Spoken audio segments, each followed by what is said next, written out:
Blog Talk Radio.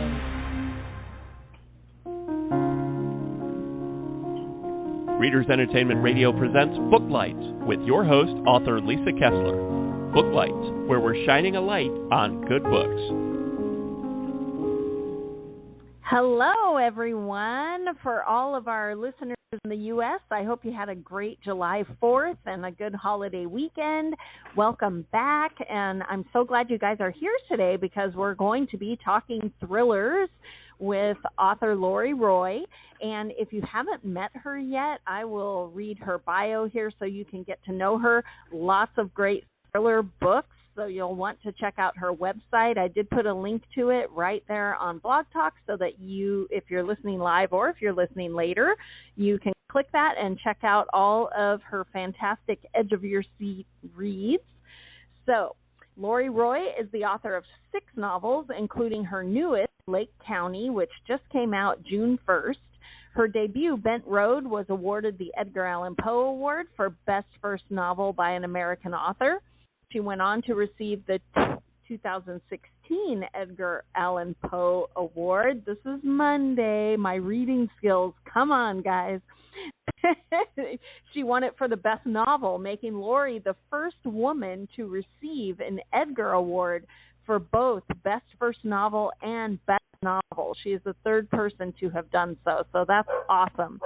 Lori's critically acclaimed work has been named a New York Times Editor's Choice, twice named a New York Times Notable Crime Book, featured in People magazine as Book of the Week, and excerpted by Oprah magazine. Her work has been widely reviewed and has included numerous best of lists and summer reading lists.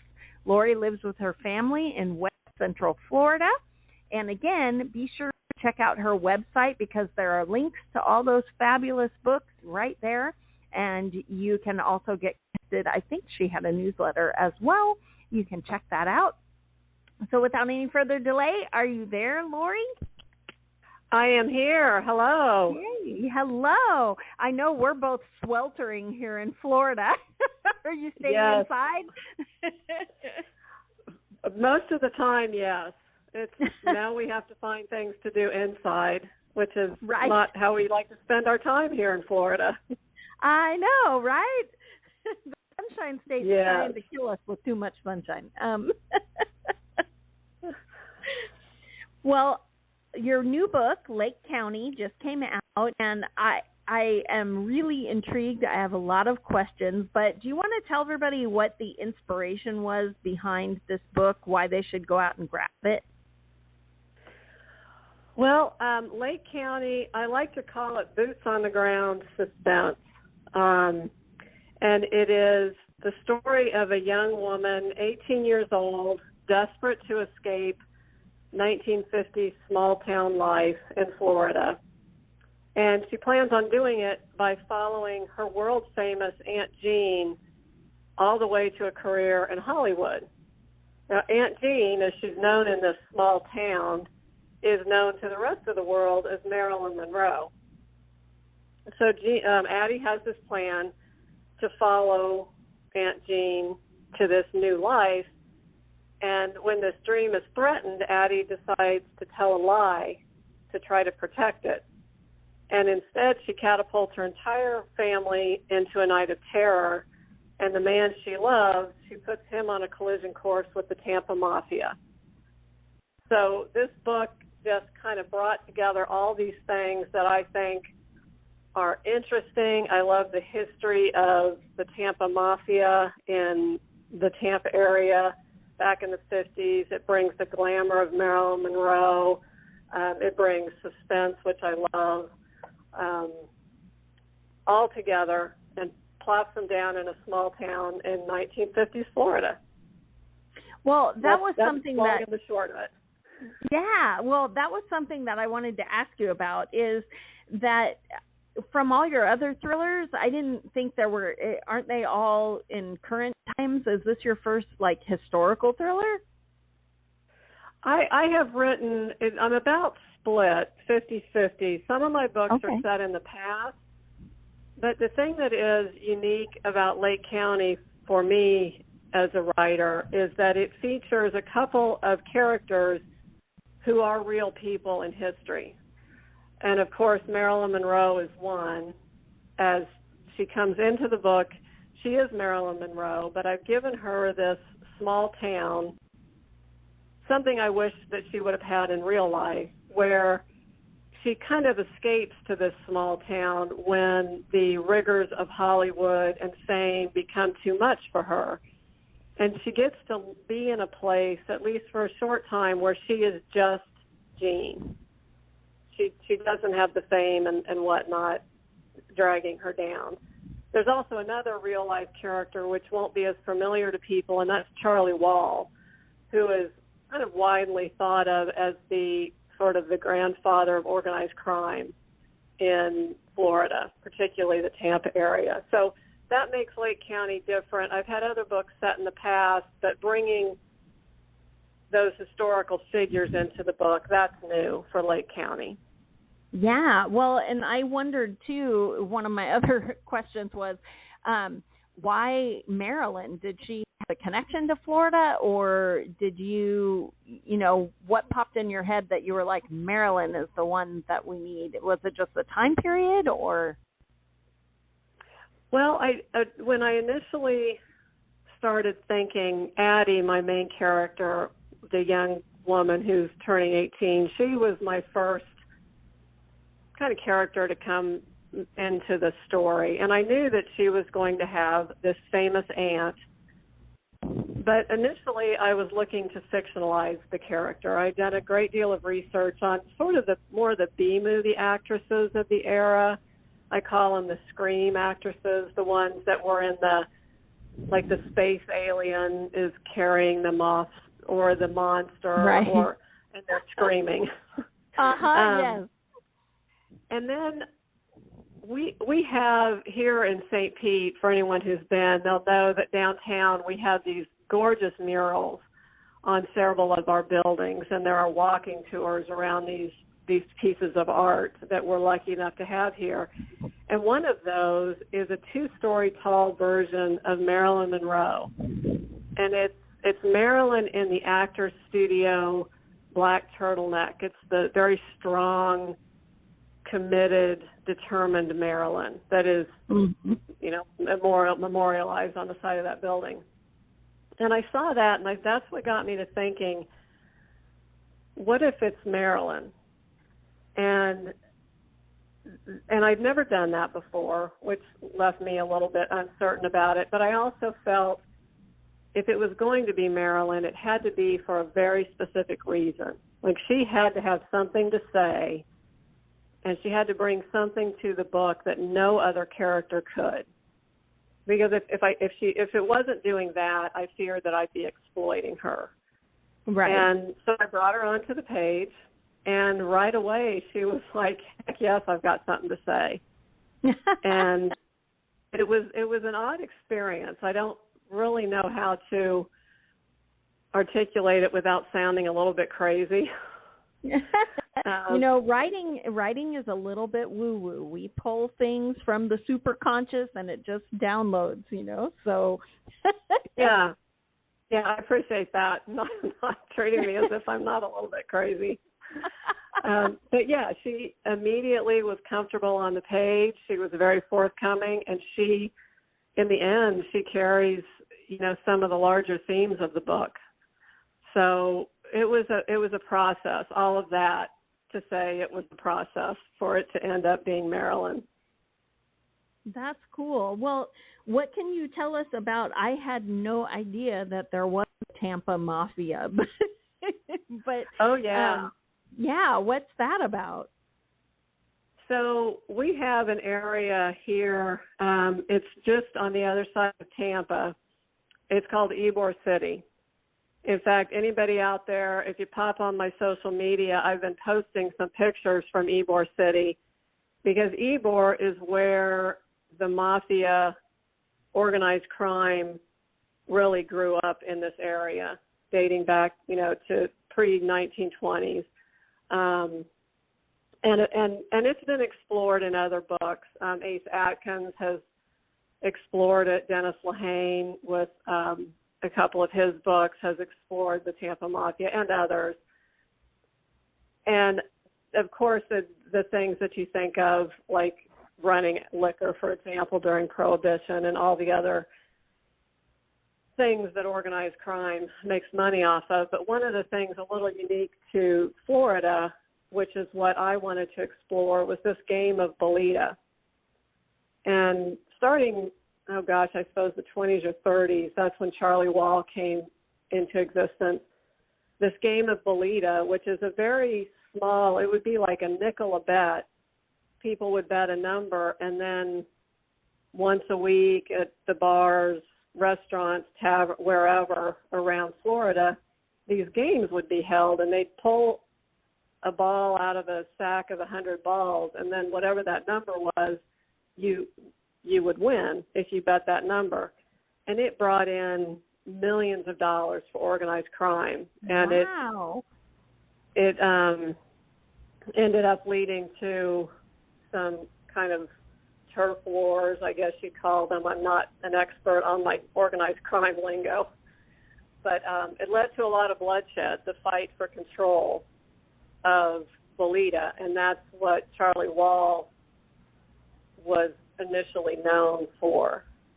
So there's a lot of organized crime history in the area.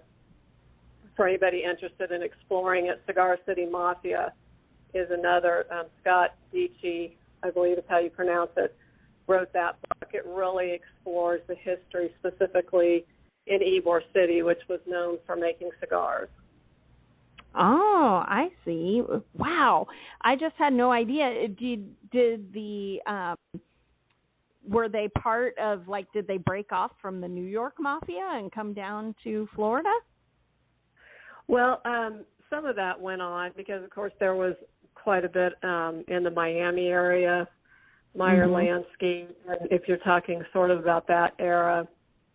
And then Charlie Wall had the Tampa area until some other organized crime, another organized crime family came in and took it from him.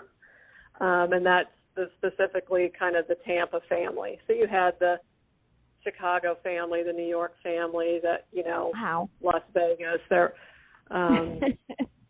So we have a rich history, which is, I think, a very fair statement here in the Tampa area. And even on the St. Pete side, there are landmarks around. Al Capone supposedly owned some homes in the St. Pete area. So, yeah, there's a wealth of organized crime history for anyone who's interested in looking into it. Yeah. And is this your first book that you have set in Florida, or are you from Florida? Is this, where you've grown up and you have all that history? I was born and raised in the Midwest, and my debut, Bent Road, takes place in Kansas, which is where I was born and raised. But I've lived in Florida for like 30 years. Because nobody from Florida, nobody who lives in Florida is really from Florida. That's kind of I'm sure you've heard that joke. Right. So being here 30 years makes me kind of a native. Right. Well, I was going to say 30 years here is probably longer than you lived in Kansas, right? Oh, yeah. Far longer. far longer. Well, do you have more? The Disappearing, Disappearing, which is, I'm not sure which number book that is, but it takes place in northern Florida, and it was inspired by some of the events surrounding the Dozier School for Boys up there. For many Floridians especially are familiar with that history.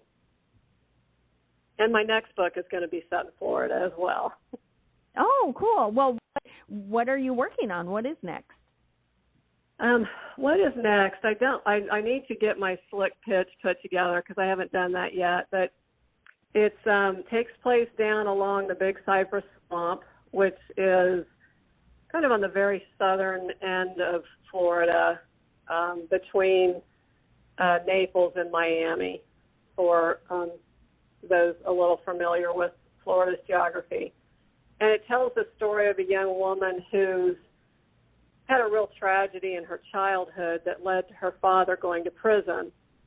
And 20 years later, this tragedy is now the subject of the country's #1 rated true crime series. And it's exploring this time in her life via actors, and they're playing it out. And as she watches this unfold, this series is known for, when the final episode airs, it upends what everyone thought about a long settled crime. And she is fearful that when the final episode airs, her father, who is supposed to get out of prison shortly, will actually end up facing a death sentence. Oh my gosh. So that's not the slick pitch that I need to work up, but it kind of plays on this idea of, we see that all the time now, these series based on true crime. Right. And the people featured are people who are still living. Mhm. And I was intrigued by that. Like, what is it like to be that person who's the subject of something like that? And then taking it a step forward, making the series one that upends, think of any crime that we think we all know the guilty party. We think they're in prison. We think we know what happened. And then all that gets turned on its head when the final episode airs. So it's called The Final Episode. Oh, very cool. When is that supposed to come out? It is June of 2025. Oh, nice. And by then I'll have a slick pitch pulled together. By then you'll have nice graphics and it'll all be ready. Yeah. Well, our listeners are primarily readers, and they're always interested in what was your writing journey. So did you always want to be a writer, or did it come to you later in life? And how did you go about getting your first book out into the world? So I could say when I was very, very young, I had this idea of being a writer, but it was not, I had no idea what that meant. And my family was I come from a family of mathematicians, and I went to college and went into tax accounting right out of college, and I worked at that for several years. And then when my husband and I decided to move from the Midwest to Florida, I was fortunate enough to be in the position where I could stay home with my children. I had just one at the time.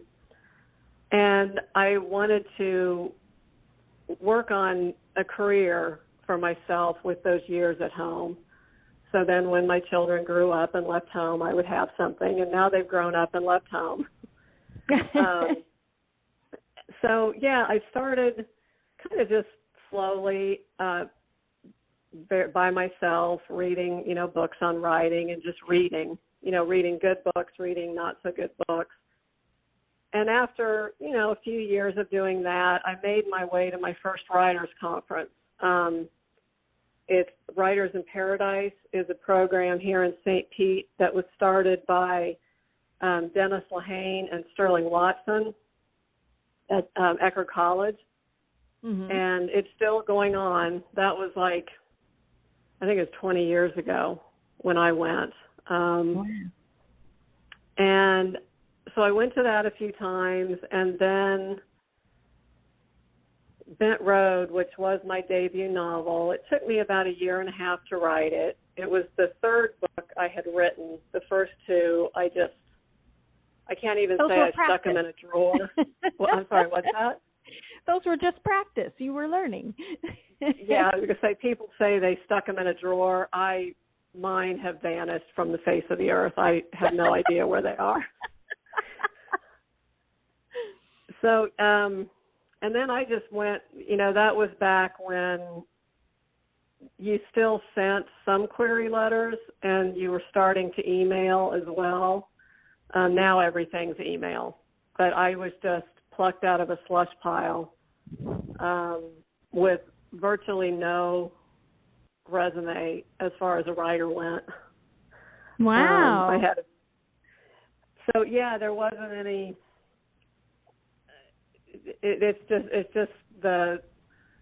It's what you read about on all the sites that I know people go to looking for guidance. It was, I worked on writing a compelling query letter, and I worked on writing the best book I could. That had to come before anything. For sure. So yeah, and it sounds like that one was meant to be, because you went on to it won an Edgar, and have you ever looked back? Oh yeah. I mean, I'm still wondering, how am I going to ever write another one? I mean, every book is like starting over. So yeah, I mean, it's tough. It's tough work. There's parts that are more fun than others. It's always a lot of fun when you start to get to the end of a book. For sure. Well, and there's always that feeling with a new book that you start. Every book is different, and some write really fast, and then other ones you stare at the screen going, "Why did I think I could write a book? What?" Yeah. Yeah, that's pretty much every day. I tell people it's like having homework every day for the rest of your life. Yeah. Somehow we signed up to write a term paper every day. What? Yep. That's what it feels like. Well, I wanted to ask you is, you usually write what you love to read, so I assume you love thrillers, but is there any other genre that you've been secretly wanting to write? I have thought before about that when I sat down to write Bent Road, for example, I never thought that I was writing suspense or a thriller or a mystery. I was trying to write the book I wanted to read, because when people ask me what my advice is for writers, that's my favorite piece of advice. So I thought, what do I like to read? I like richly drawn characters. I like a setting that really I can immerse myself in. I like a plot that really makes the pages turn. And I thought of all those things, and that's what I tried to bring to the book. And then it was nominated for a crime fiction award, and I thought, okay, I guess I write crime fiction. Dead bodies just kept piling up.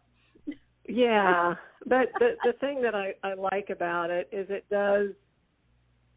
it allows me to put the characters in that singular moment in their life that will most define them, because they are life and death circumstances. Right. So I think that's ultimately what keeps drawing me. That's because that's not really true in life. Like, it's not like we get just one moment, but it is the big moments that define us. Right. I like the stakes, to be very, very high. And I write paranormal books, so, the world could be ending if this doesn't happen. But yeah. I enjoy those kind of stakes, and I think it's because I don't want those in real life, right? You get to experience something that you hopefully never will in your real life, right? Sure. Oh, absolutely. We don't want a page-turner life. No. No. We want those pages going real slow. Because we'd sit at a computer all day. Right.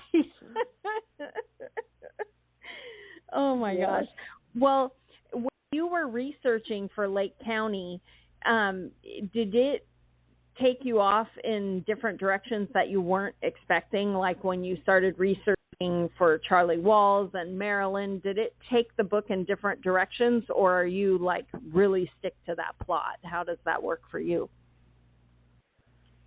No, it's a pretty fluid process for the first draft. And I would say so my protagonist has a love interest. His name is Truett.